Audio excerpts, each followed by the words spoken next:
안녕하세요. 2부를 시작하겠습니다. 자, 게스탈트 치료에 기초한 미술 치료도 내용이 굉장히 방대하고 내용이 많아요. 그래서 제가 주요 개념은 그냥 PPT로 제공을 하고, 이제 미술 치료에 조금 더 역점을 두고 강의를 할게요. 그리고 주요 개념은 이제 핵심 부분만 아주 간략하게 다룰게요. 음, 게스탈트적 접근에 의한 미술 치료고요. 이제 여러분들이 이 게스탈트 미술 치료를 이해하려고 하면 이제 기본적으로 알아야 되는 개념들이 있어요. 그러니까 게스탈트 인간과는 성숙한 인간은 자신에게 일어난 일에 대해서 책임을 질 수 있는 존재로 봤어요. 그러니까 성숙한 인간이 되는 거가 이제 게스탈트의 상당 목표거든요. 그리고 여기에서의 게스탈트는 이제 독일어잖아요. 뭐 다른 뭐 교재에서는 이제 번안해서 형태주의 심리학 뭐 이렇게 해요. 그런데 일반적으로 게스탈트 심리치료는 그냥 이 독일어를 그대로 써요. 왜냐면 형태라고 하면 이게 그 게스탈트가 함축하는 의미를 제대로 표현하기가 어려운 거예요. 그래서 일반적으로 그냥 게스탈트라고 합니다. 또 여기에서의 주요 개념들은 전경과 배경, 또 미해결 과제, 알아차림, 접촉, 시각 전환, 이게 주요 개념이에요. 그래서 여하튼 내가 해결되지 않은 미해결 과제가 있으면 이게 불쑥불쑥 올라온다라는 거예요. 자, 지금 여러분들이 공부를 하고 있어요. 그러면 전경으로 떠올라야 되는 것은 이 지금 공부하는 내용이어야 돼요. 그런데 이 공부하는 내용이 떠오르지 않고 다른 생각이 자꾸 떠오른다면 그거는 내 미해결 과제가 있는 거죠. 그러니까 미해결 과제가 있으면 지금 여기에 몰입하기 어려워요. 그래서 자세한 내용은 제가 PPT 아주 자세히 적어 놓았으니까요. 그 부분을 참고하세요. 자, 게스탈트의 상담 목표는 이제 여기 이제 게스탈트의 상담사는 개인의 능동적인 참여와 실현을 권장하고 있어요. 어, 내가 능동적으로 참여하고 내가 그걸 직접 해보는 거예요. 그래서 여러분들이 제가 단톡에 남겨놓을 그 펄스에 그 게스탈트 심리 치료하는 장면들을 보면 펄스가 내담자에게 시켜요. 어, 지금 자기 자신을 물이라고 표현을 했는데, 그러니까 물로 지금 몸으로 표현해 보라고 그래요. 자, 춤을 춘다고 했는데 춤을 춰보세요. 어, 물이 돼서 한번 얘기해 보세요. 어, 직접 내가 능동적으로 참여할 수 있게 하는 거죠. 그리고 꿈에 대한 이야기 할 때도 그 꿈에 대한 분석을 해주지 않아요. 스스로 알아차리게 하는 거예요. 그 꿈의 의미가 무엇인지를. 그런 식으로 상담을 진행합니다. 게스탈트 치료의 중요한 시각은 지금 여기서 자신의 감정을 이해하는 것과 자신에 대한 알아차림이 일어나도록 돕는 거예요. 지금 여기에서 어떤 감정을 느끼는지. 저는 지금 촬영하기 전에 아들하고 통화를 했어요. 기분이 좋은 거예요. 그러면, 내가 아들하고 통화를 해서 기분이 좋고, 그 다음에 이 게스탈트라는 또 심리 치료하면서 이제 꿈 분석을 여러분들에게 이야기해 줄 거거든요. 그러면 그 여러분들에게 유익한 정보를 전달한다라는 설레이는 마음이 있어요. 응. 그 즐거움도 있는 거예요. 아들하고 통화를 해서도 기분이 좋고, 또 여러분들과 함께 또 게스탈트에 대한 또 이론과 또 이런 어떤 미술 치료를 함께 하는 그런 어떤 설레이는 마음도 있는 거죠. 네, 그런 거를 이해하고 또 자신에 대한 알아차림이 일어나도록 돕는 거예요. 자, 게스탈트 치료의 목표는 성숙한 인간이에요. 성숙한. 어, 이 부분이 중요해요. 성숙한 인간. 그러니까 이 성숙한 인간은 실존적인 삶을 통해서 이루어지게 되는 거예요. 우리가 이제 이 펄스의 게스탈트 이론이 이렇게 인기가 있고 이렇게 알려지기 전에는 대부분 정신분석이 지배적이었어요. 그러다가 이제 인본주의, 그러면서 실존주의가 관심을 갖게 되면서 이제 게스탈트에 대한 이론이 핫하게 떠오르게 된 거죠. 실존적인 삶은 그 누구의 삶도 아닌 나의 삶을 산다라는 거예요. 어. 내 인생의 주인은 나다라고 법륜스님이 계속 이렇게 말씀하시잖아요. 그 부분의 어떠한 그 철학, 그 근간에는 실존주의 사상이 있는 거예요. 그 누구의 삶도 아닌 바로 나의 삶을 살고 내 인생의 주인이 내가 되어야 하고 지금 여기에서 나의 삶을 살아야 한다는 거죠. 그리고 인간 분석이 아니라 인간을 분석하는 게 아니에요. 게스탈트 게스탈트 이론은 인간을 분석하는 게 아니에요. 자아의 통합의 목표를 두는 거예요. 수많은 우리의 인간은 수많은 여러 가지의 어떤 인격체들이 있는 거예요. 그런데 다양한 그 인격체를 하나로 이렇게 통합하는, 그렇게 통합을 해서 성숙한 인간이 되는 것이 게스탈트 이론의 상당 목표라는 거죠. 특히 지금 여기를 강조하고 미해결된 과제를 해결하는 것. 자, 내가 두려워하고, 나 못할 거야. 그러면 그 부분이 계속 떠오르잖아요. 우리 뭐 여러분 바로 경험하고 있잖아요. 내가 논문 계속 이게 미해결된 과제예요. 나 이거 해야 돼. 그러면 자꾸 이게 내 마음에 이렇게 떠오르잖아요. 그런데 내가 직접 이거 논문을 쓰고 설문지 돌리고 통계 돌리고 그 결과 분석을 하고 이렇게 되면 미해결된 과제로부터 내가 자유로워지는 거. 어디에 있든 성장할 수 있도록 몰입해야 된다는 거죠. 내가 어린이집에 있을 때는 어린이집 원장님으로서 내가 성장할 수 있도록 몰입을 하고, 논문을 쓸 때는 박사생으로서의 어떤 그 본업에 충실하는 거죠. 또 집에 있을 때는 또 엄마로서 또 아내로서 또 이렇게 그 역할에 충실하는 거. 이런 부분 중요해요. 또 다양한 연습과 훈련에 의해 내담자가 전경과 배경을 스스로 변화시킬 수 있도록 조력하는 것. 저는 정말 펄수가 이렇게 꿈 분석해주고 심리치료하는 영상들을요, 여러 번 들었어요. 너무 감동받았어요. 왜냐하면 처음에는 이 내담자는요, 나의 이런 그 실제 나의 감정, 나의 생각에 접촉하는 걸 잘 못해요. 그 부분에 굉장히 서툴러요. 그러니까 막 아름답게 묘사를 해요. 저는 아름다운 호수예요. 막 이렇게 표현을 해요. 하지만 계속해서 펄스가 직면시켜주고 직면시켜주면서 이런 다양한 연습과 훈련을 통해서 결국 나라는 존재는 유리병 안에 있는 물이었다는 거. 근데 유리병 안에 있는 그 물, 유리병 안에 있는 물을 자각하지 못한 거예요. 그러면서 이렇게 정경과 배경을 스스로 변화시켜 나가면서 정말로 내가 정경에 떠올려야 될 거와 배경으로 물러나야 될 것들을 탁 자각하는 순간 눈물이 펑펑 흘리더라고요. 제가 더 설명을 해드릴게요. 이따가요. 그리고 게스탈트 치료는 책임을 강조해요. 책임. 내가 무언가를 선택했다면 그거에 대해서 책임을 강조하는 거예요. 책임을 져야 한다는 거죠. 그러니까 어디에 있든 성장할 수 있도록 몰입해야 된다는 거예요. 자, 그러면 우리가 이제 핫하게 관심을 갖고 있는 미술치료 기법에서 꿈 작업 기법을 다룰게요. 자, 미술치료에서 무의식을 다루는 기법과 유사해요.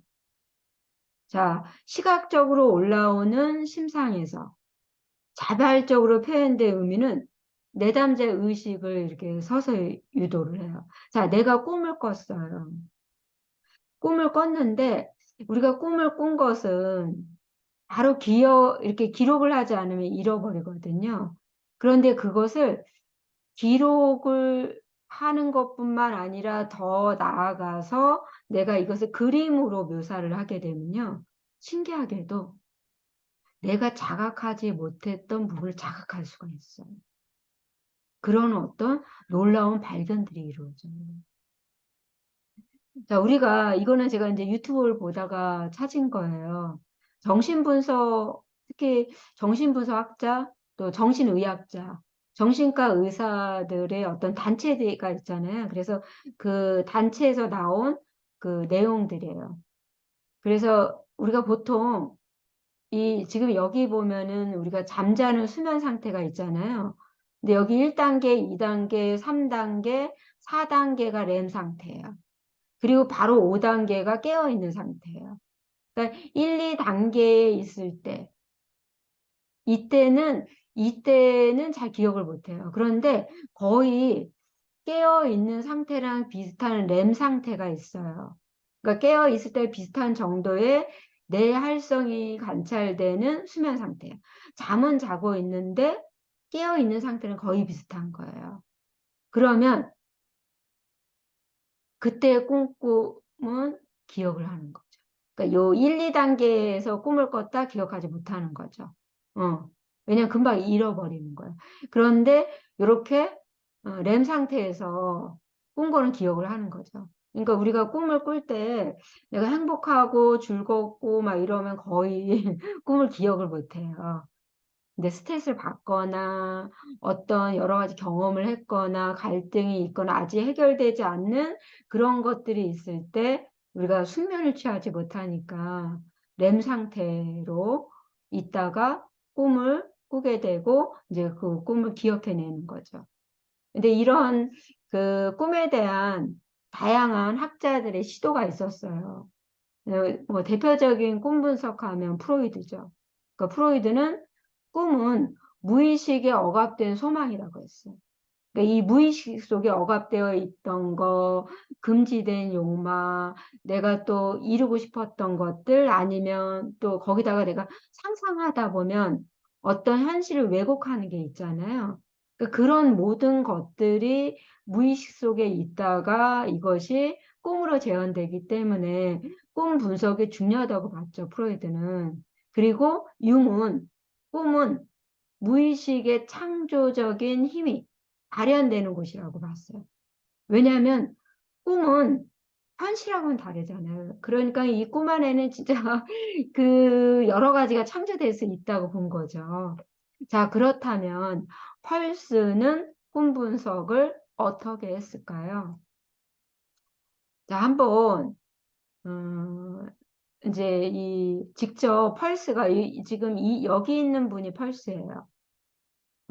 펄스가 꿈 분석한 그런 내용들이에요. 그런데 이제 메들린이 이제 이렇게 우리가 보통 지금 이게 어떤 제 생각에는 뭐 예를 들면 뭐 그 어떤 연구하는 그런 연구생일 수도 있고 박사생일 수도 있는 거예요.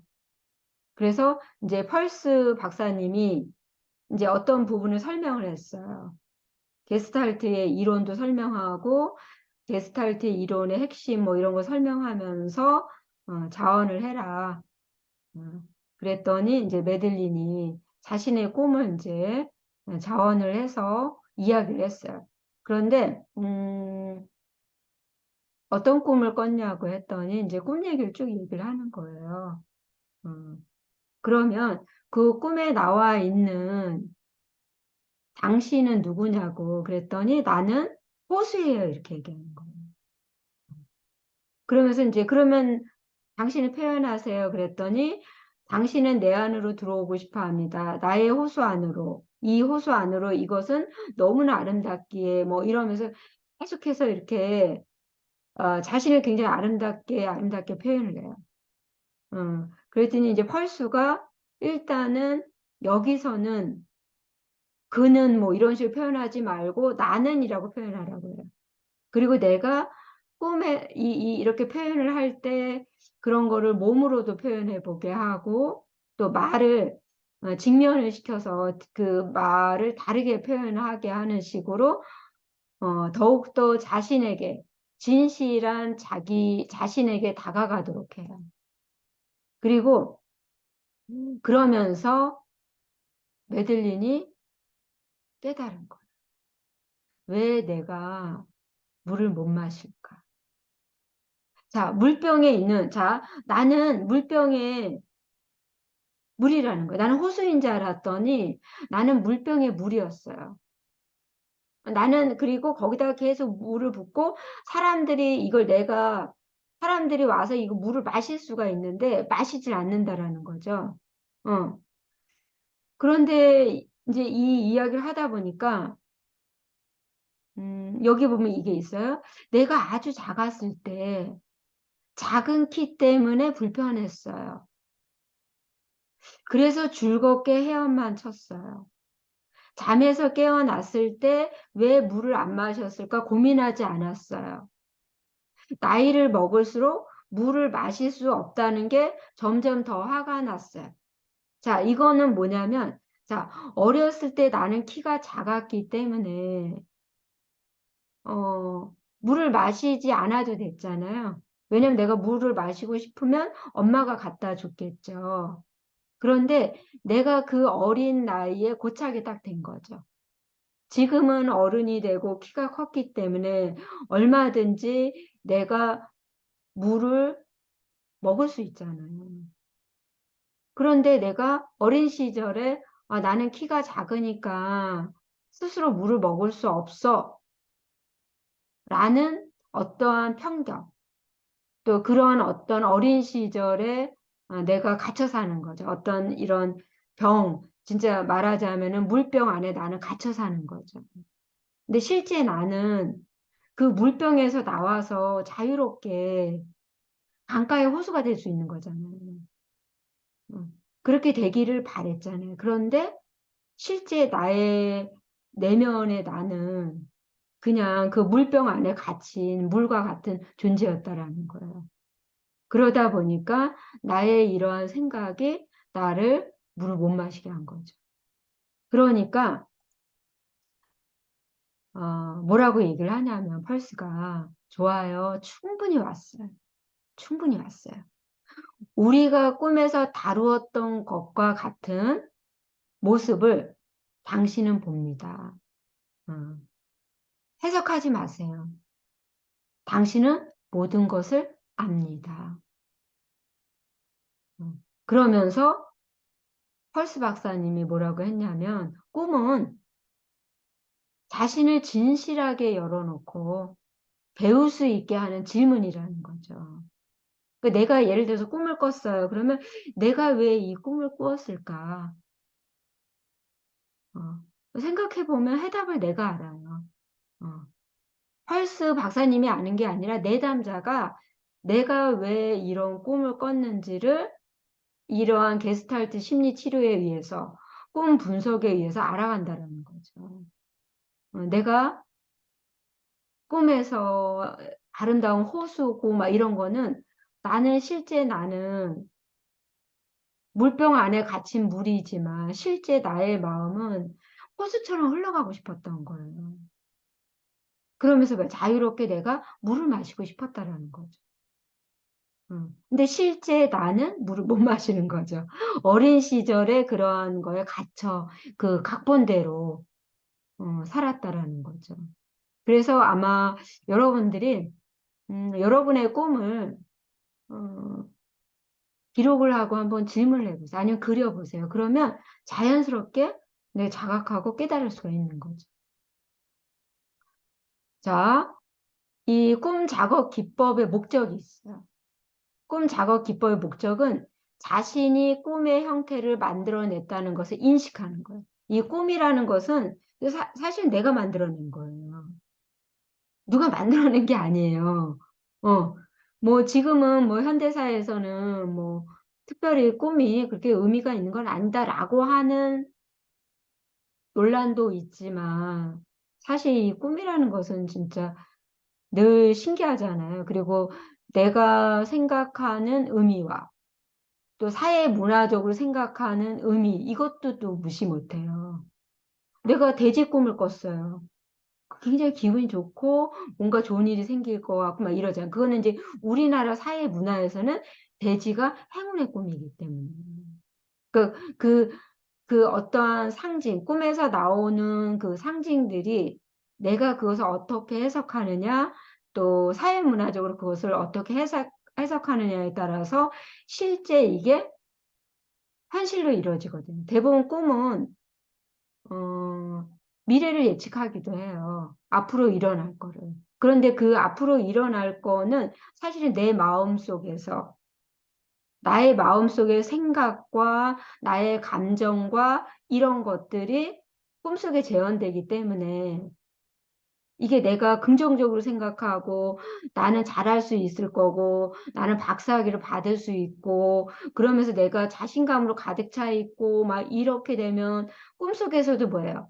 박사학위를 딱 받는 꿈을 꾸는 거죠. 그리고 그것은 현실이 되는 거죠. 근데 내가 막 불안해요. 불안하고 막 이렇게 되면 실제 그 불안이 또 현실이 될 수도 있는 거예요. 그래서 결국은 자신의 꿈의 형태를 만들어냈다는 것을 인식하는 거예요. 또 두 번째는 꿈을 현실적으로 재현하고 지금 여기에서 한번 재생시켜 보는 거예요. 내가 꾼 거를 내가 이렇게 꿈을 꿨어요. 그러면 지금 여기에서 재현해보고 그림으로 그려보는 거예요. 이, 꿈 작업 기법에는 느낌에 대한 그림. 나의 느낌을 막 다양하게 그릴 수도 있잖아요.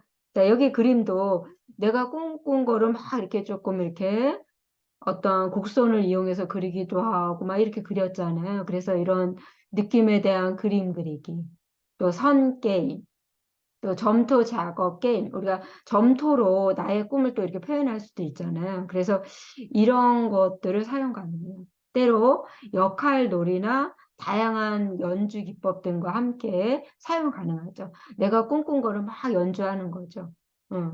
이제 그런 식으로 할 수 있습니다.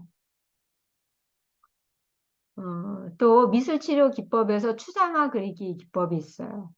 자, 미술치료 활용 구조화된 게스탈트 치료는 자, 정서적으로 힘들고 스트레스를 받는 단어에 대한 추상적 느낌을 그리고 나타낸 그림을 동시에 볼 수 있게 정리하여 이야기를 공유하는 거죠.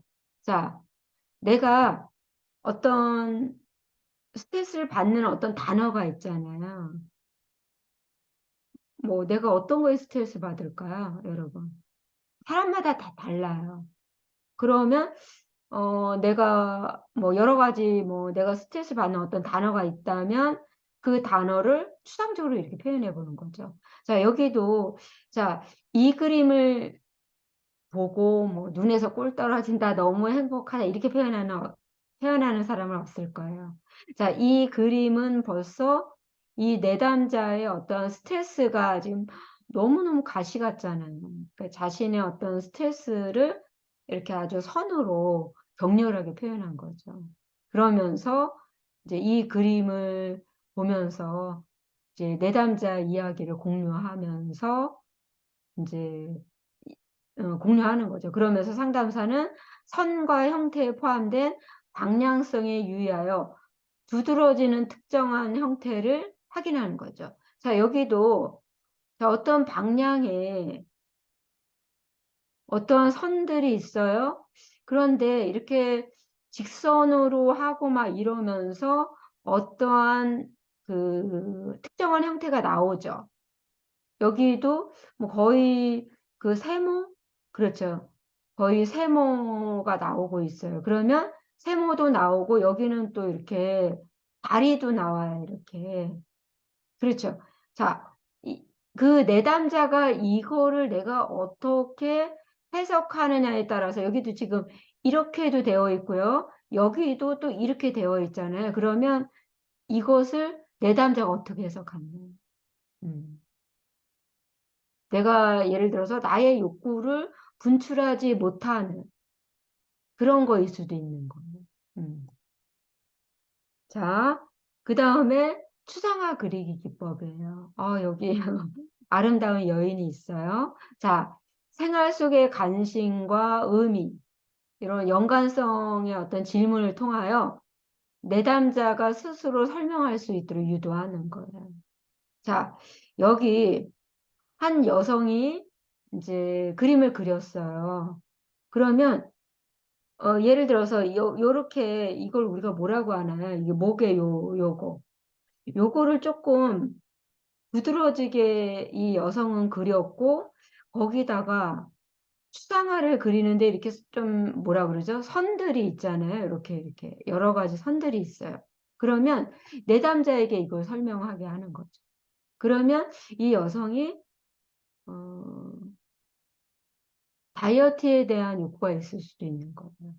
조금 날씬해진다면, 좀 더 날씬해진다면 내가 이렇게 좀 곡선이 아름답게 살아나고 그러면서 선에 대한 어떤 아름다움에 대한 어떤 갈망들이 이런 어떤 추상화 작품으로 표현될 수도 있는 거죠. 그러니까 자신의 어떤 마음을 이렇게 그릴 수 있는 거죠. 그래서 시각적으로 묘사된 내담자 진술은 그들 자원과 욕구를 알아차리기 위한 활성화 방향으로 이제 노력하는 것들이 필요한 거죠. 자, 그 다음에 현상학적 입장의 다양한 미술 치료 기법이에요. 현상학적 미술 치료에서는 내담자가 자신이 원하는 미술 재료를 선택하게 하는 거. 내가 다양한 어떤 거를 할 수 있는데 뭐 점토도 활용할 수도 있고 또 그 풀 있잖아요. 풀. 이렇게 밀가루로 만드는 풀도 있잖아요. 뭐 풀, 또 아니면 물감, 크레파스 다양한 게 있잖아요. 근데 그런 미술 재료를 선택하는 거. 또 자신의 현실에 충실하며 자신의 의지나 욕구가 시각적으로 표현되는 거예요. 여러분들이 지난주에 했던 작품도 여러분의 어떤 의지나 욕구가 좀 시각적으로 표현이 되었잖아요. 이렇게 내가 지각하는 나, 타인이 지각한 나를 하면서 좀 더, 내가 예를 들어서 양이에요. 하지만 좀 더 당당하고 아주 강력한 양으로 딱 변신한다든지, 내가 소나무, 아름다운 소나무인데 거기에 색감을 더해서 뭐예요? 아주 뭐라 그러죠? 그 봄날의 어떤 벚꽃 같은 그런 분위기, 아주 그런 것도 아주 순수하고 깨끗하면서도 그런 어떤 여하튼 제가 표현하기는 어려운데 여하튼 그런 것들이 이제 시각적으로 표현이 되는 거죠. 그 다음에 상담사는 작품에 묘사된 대상들과 요소들을 설명하고 이야기 나누면서 내담자의 자각에 도움을 주는 거죠. 근데 여기 이제 중요한 게 있어요. 상담사는 작품이 완성되면 의도적으로 감상 분석하여 내담자에게 그림에서 보이는 것을 질문하는 거예요. 자, 여기 두 여성이 있어요. 자, 한 사람은 상담사고 한 사람은 내담자라고 했을 때, 만약 이거를 누군가가 그렸다고 했을 때, 내가 질문해 볼 수 있는 거죠. 자, 여기, 상담사는 거의 정면을 그리고, 내담자 자신은 이렇게 살짝 옆모습만 그렸는데, 뭐, 특별한 이유가 있나요? 한번 저한테 설명해 주실래요? 이렇게 할 수 있는 거죠. 그리고 여하튼 이 그림을 보고 어떤 생각이 들었나요? 어떤 느낌인가요? 그리고 여기 보면 굉장히 멋있잖아요. 당당하고 네, 아주 이게 색깔도 파란 자켓에 요 레드빛의 이걸 딱 브라우스를 입었는데 굉장히 좀 멋스럽네요. 그러니까 여하튼 이제 이 그림을 보고 어, 질문할 수가 있는 거죠. 그 다음에 이제 현상학적인 통합이에요. 자, 내담자가 완성한 작품을 놓고 표현하려고 한 내용과 실제 내가 이제 뭔가 그림을 그린 거는 내가 표현하려고 하는 어떤 것들이 있잖아요. 아, 내가 이걸 좀 표현해내겠다.